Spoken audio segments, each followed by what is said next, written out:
Press conference आपने क्यों बुलाई है, क्या मकसद? देखिए, ये आपको मालूमात देने हैं कि जो अल्ताफ़ अहमद जो हमारे वकील साहब है, जूनियर वकील है, मालेगांव बार में प्रैक्टिस करते हैं, जिन्होंने जज की एग्ज़ाम भी दी थी और कुछ वजह से उनका सिलेक्शन रहना बाकी रह गया। वो वकील को 12 फरवरी 2025 को उनको अरेस्ट किया गया। उनको अरेस्ट करे बाद में उनको 13 तारीख को कोर्ट में पेश किया गया था। एक दिन के कोर्ट ने उनको पीसीआर दिया था। उसके बाद में फिर वो मजिस्ट्रेट कस्टडी में आए। उसके बाद हमने उनका जामीन अर्जी कोर्ट में दाखिल किया और फिर डोलारे मैडम इनके सामने हमारी और सरकारी वकील की दोनों की बहस हुई। उस टाइम कोर्ट को हमने ये बताया कि वकील के पास जो मैटर आया था जामीन का, ये सॉरी जामीन बर्थ का, बच्चे के दाखिले, जन्म दाखिले का, तो पक्षकार ने जो मालूमात उनको दी थी वो मुताबिक उन्होंने वो बर्थ सर्टिफिकेट का एक अर्जी ड्राफ्ट करके खाली दे दिया था। इसके अलावा उनका रोल कहीं भी नहीं आता है। और जो भी रोल रहता है फिर वो कागज़ सही है गलत है ये सब वेरीफाई करने का काम ये तो तहसीलदार का रहता है। तहसीलदार को वेरीफाई करना है कि कागज़ सही है गलत है। अल्ताफ़ अहमद पे जो आरोप रखा था कि बच्चों का जन्म वो उत्तर प्रदेश में हुआ था, उसकी ये बात अल्ताफ़ को मालूम थी। उसके बाद में उन्होंने मालेगांव में जन्म दाखिला मिलने के लिए अर्जी दाखिल किया और ये जन्म दाखिला मिला है।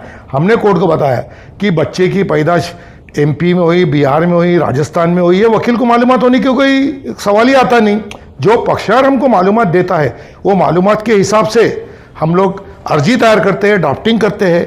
अब वो सच है, झूठ है, गलत है, इसकी शहनिशा करने का वो जो ऑफिसर है उनको रहती है। इसके लिए वकील कोई दोषी रहता नहीं है। अगर ऐसे इसमें वकील को अगर आप आरोपी बनाएंगे तो वकील को वकीली का पेशा ही बंद करना पड़ेगा। ये सब कोर्ट को बताए और उसमें सुप्रीम कोर्ट और हाई कोर्ट के कुछ जजमेंट बताए कि वकील ने कोई सब जो गलत एडवाइस दिया है और वो गलत एडवाइस की वजह से कुछ उसके कोई कॉन्सिक्वेंसेस हुए होंगे। तो ऐसे बेस पे भी, क्योंकि वकील ये नहीं बोलता क्लाइंट को, ऐसी कोई गारंटी देता नहीं कि ये केस में 100% जीतने ही वाला हो। जैसा डॉक्टर भी कई पेशेंट को ये गारंटी देता नहीं कि तेरा तू 100% रिकवरी हो जाएगा, वैसा वकील भी 100% कोई गारंटी देता नहीं। वकील को जो क्लाइंट मालूमात देता है उस बुनियाद पे वकील ड्राफ्टिंग करता है। इसलिए वकील इसमें आरोपी हो नहीं सकता है अगर वो समझ। और हमने दूसरे कोर्ट को ये भी एक बात बताई कि जन्म और मृत्यु का एक सेपरेट एक्ट है। अगर किसी इंसान ने, कोई पेरेंट ने कोई गलत मालूमात दी होंगी और जन्म दाखिला मिलाया होगा तो वो उसको वो स्पेशल एक्ट है। वो स्पेशल एक्ट में तरतूद है कि अगर कोई झूठी मालूमात दे के जन्म का दाखिला किसी ने मिलाया होगा और कोई अधिकारी को जब मालूम पड़ता है कि झूठी मालूमात दे के ये दाखिला मिलाया गया है तो वो उनको वो जन्म दाखिला रद्द करने के अधिकार है और उसमें ज़्यादा से ज़्यादा फाइन लगा सकते हो जो आदमी ने मालूमात गलत दिया है। तो वो एक्ट के स्पेशल एक्ट के तरतूदी के एक्ट के अनुसार पुलिस ने कार्रवाई नहीं करते हुए डायरेक्ट 420, 467, 468, 471, 120B ऐसे बड़े बड़े कलम लगा दिए। अब समझो उत्तर प्रदेश में जन्म हुआ था और वो इंसान ने मालेगांव में जन्म का दाखिला मिला है तो उनको वो एक्ट के मुताबिक वो जन्म दाखिला कैंसिल करा लेना चाहिए था और जो आदमी ने गलत इंफॉर्मेशन दी है उसको ज़्यादा से ज़्यादा फाइन लग सकता था। बार काउंसिल एडवोकेट की भी नुमाइंदगी कर रहा है और शहर में जो लोग इससे मुतासिर है उनकी भी कर रहे हैं। आज की करंट पोजीशन इसकी क्या है और ये केस अभी किस नौयत पर है, क्या? अभी तो देखो तपास इन्वेस्टिगेशन चालू है और अभी मेरे ख्याल से 6 महीने का उनको SIT को टाइम दिया है इन्वेस्टिगेशन का। उसके बाद में 6 महीने के बाद वो उनका अहवाल, उनका रिपोर्ट वो गवर्नमेंट को सबमिट करने वाले हैं। मालेगांव शहर में आप लोग फीस अभी केस को लड़ रहे हैं। अब इसके ऊपर सियासत राजनीति शुरू हो गई है। कुछ लोग कह रहे हैं कि हम इसमें एंटर हुए हैं तो अब जमानतें मिलना शुरू हो गई है। कुछ लोग क्रेडिट लेना शुरू कर दिए हैं, क्या कहेंगे आप?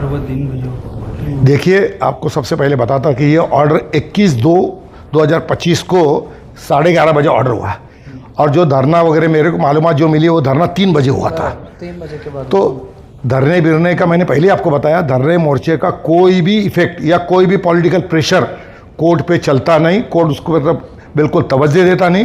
कोर्ट कानूनी सब चीज़ें देखता है।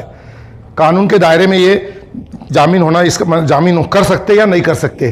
धरने का या कोई पॉलिटिकल प्रेशर का कोर्ट पे कोई भी असर होता नहीं, उलट उसका नेगेटिव इफेक्ट होता है कभी भी कोर्ट पे कोई प्रेशर लाया तो। ये जो भी बेल हुआ है ये मेरिट पे हुआ है कानून की सब तरतूद कोर्ट ने देखा है, ये इसके खिलाफ प्राइमा फेसी एविडेंस है या नहीं अल्ताफ वकील के, ये सब देख के और हमने जो सुप्रीम कोर्ट और हाई कोर्ट के जो जजमेंट बताए वो देख के कोर्ट ने अल्ताफ को जामीन मंजूर किया है। अच्छा, एडवोकेट अल्ताफ साहब की जो है वो बेल हो गई है। एक और वकील है खालिद यूसुफ साहब, उनके ऊपर भी जो है कानून की तलवार लटकी हुई है। किस तरीके से आप उनको इंसाफ दिला पाएंगे? देखिए, और कितनी राय हमवार हुई अभी एक कामयाबी के बाद? खालिद यूसुफ जो मेरे मालूमात से उनके भी खिलाफ गुनाह दाखिल हुआ है और खालिद यूसुफ साहब का भी anticipatory bail application Azim Khan वकील साहब हमारे उन्होंने दाखिल किया था सेशन कोर्ट में, लेकिन सेशन कोर्ट ने उनका एंटीसिपेटरी बेल एप्लीकेशन खारिज कर दिया है। और मुझे जो मालूमात मिली है, मेरे दोस्त ही खान साहब उन्होंने बताया आज़िम खान साहब ने कि भाई हम वो हाई कोर्ट में उसके लिए जस्टिस मिलने के लिए, उसको न्याय मिलने के लिए वो हाई कोर्ट में अटक पर जामीन दाखिल करने वाले हैं। सर, मुंबई आप गए थे? हाँ, सीएम से भी मुलाकात होने वाली, शायद जानकारी हमें मिली थी, तो किस बात पर जारी चर्चा हुई वहाँ पर? देखिए, हम लोग हमारे पूरे बार एसोसिएशन के पदाधिकारी, हमारे किशोर भाई जो बैठे हमारे बार के सेक्रेटरी है, और चंद्रशेखर शेवाड़े और मलिक वकील साहब और फैज़ वासिफ, ये हम लोग सब गए थे। उस टाइम हमारी सीएम के पास हम गए थे मंत्रालय में भी, लेकिन मंत्रालय में सीएम साहब दिल्ली गए थे, इससे हमारी उनसे मुलाकात नहीं हो पाई। लेकिन हमने जो हमारा निवेदन था वो उनके ऑफिस में हमने दे दिया।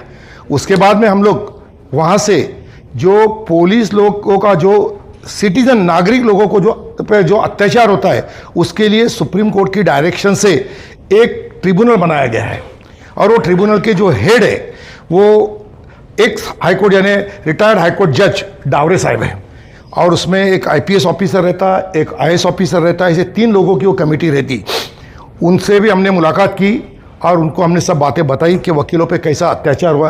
अल्ताफ अहमद जिस दिन उसको अटक हुई उस दिन वो कोर्ट के हॉल में बैठा हुआ था, उसको बाहर बुला के और कोर्ट किसी की परमिशन नहीं लेते हुए डायरेक्ट कोर्ट के प्रीमाइसेस में से उसको अटक करके उसको लेके गया है। ये बिल्कुल इलीगल बात है। ये सब बातें हमने बताई है, हमारा निवेदन भी डावरे साहब को हमने दिया है। डावरे साहब बोले कि ठीक है, मैं सब ये देखता हूँ, इसमें जो भी मेरे से जो कानूनी एक्शन लेते आएंगी वो मैं लूँगा। कैडेट सुमैया ने जो भी आरोप रखा उसके बाद बांग्लादेशी रोहिंग्या तो पाए नहीं गए, 6 महीने की सरकार ने मुद्दत दी। इस दरमियान में अगर एक आदमी मिला तो आपका क्या तैयारी है, क्या लाया तुमने? देखिए, अगर कोई बांग्लादेशी या कोई रोहिंग्या मिलता है तो उसके खिलाफ वो लीगल एक्शन ले सकते हैं। अभी तक तो जो हमको मालूमात मिली है, जो हम रिमांड रिपोर्ट देखते हैं, FIR देखते हैं, उसमें मेरे मालूमात के हिसाब से अभी तक तो भी कोई भी रोहिंग्या, कोई भी बांग्लादेशी मालेगांव में मिला नहीं है। किरीट सोमैया ने ट्वीट करके 100 लोगों की एक लिस्ट दी है और ATS द्वारा, SIT से ऊपर ATS द्वारा इसकी जांच की जाए। ये क्या तैयारी आप लोगों की रहेंगी अगर ATS की जांच पड़ताल मालेगांव में शुरू? नहीं, जांच पड़ताल तो करने का हर एक को राइट है, जांच पड़ताल वो कर सकते हैं। यहाँ पे मसला ये था, कंप्लेन क्या थी कि मालेगांव में बहुत सारे रोहिंग्या और बांग्लादेशी है, लेकिन इतने दिन हो गए, अभी मेरे हिसाब से इंक्वायरी चालू होकर 1.5-2 महीना हो गया है, लेकिन अभी तक एक भी रोहिंग्या या एक भी बांग्लादेशी उनको मिला नहीं है, कोई सबूत मिला नहीं है। अगर कोई मिलता है उनको समझो तो उसके खिलाफ वो एक्शन ले सकते हैं। देखिए, कोई जगह पे, कई जगह पे रोहिंग्या बांग्लादेशी मिले तो वहाँ पे SIT बनाई गई नहीं है, वहाँ पे ATS बनाया गया नहीं है। और मालेगांव शहर को क्यों बदनाम किया जा रहा है? मालेगांव में तो एक भी बांग्लादेशी या रोहिंग्या मिला नहीं, कई जगह पे मिले, कई शहरों में बांग्लादेशी, तो वहाँ पे तो SIT कोई हुई नहीं है। तो वासिफ, एक मिनट लास्ट, PIL दाखिल करना ठीक रहेगा क्या इस वक्त? नहीं, PIL दाखिल करना चाहिए ना, PIL दाखिल करना चाहिए कि फिरियाद क्या है कि मालेगांव शहर में बहुत सारे रोहिंग्या और बांग्लादेशी रहते हैं। अब मालेगांव शहर में जब तुम्हारा बांग्लादेशी रोहिंग्या आपको नहीं मिला है तो तुम कहाँ घुस गए? जन्म दाखिले में घुस गए। अब जन्म दाखिले में समझो किसी कोई लेडीज़ है, उसका नाम है राशिदा, और उसके इसमें रशीदा आ गया, या फिर शादी होने के बाद उसके शोहर का उसका नाम लग गया, तो ये कुछ कमियां है। तो इसका मतलब वो जन्म दाखिला झूठा नहीं है। और समझो कोई बच्चे, किसी का उत्तर प्रदेश में जन्म हुआ है और उसने मालेगांव से जन्म दाखिला निकाला है, तो ज़्यादा से ज़्यादा उनको जन्म दाखिला जो birth and death certificate, birth and death का जो एक्ट है उस मुताबिक खाली वो जन्म दाखिला कैंसिल करा सकते हैं। उसका मतलब उन्होंने कोई गुनाह नहीं किया है। आप उत्तर प्रदेश में जन्म हुआ और मालेगांव से जन्म दाखिला निकाला है तो वो कोई रोहिंग्या बांग्लादेशी होता नहीं ना, क्योंकि उत्तर प्रदेश ये भारत का ही एक स्टेट है।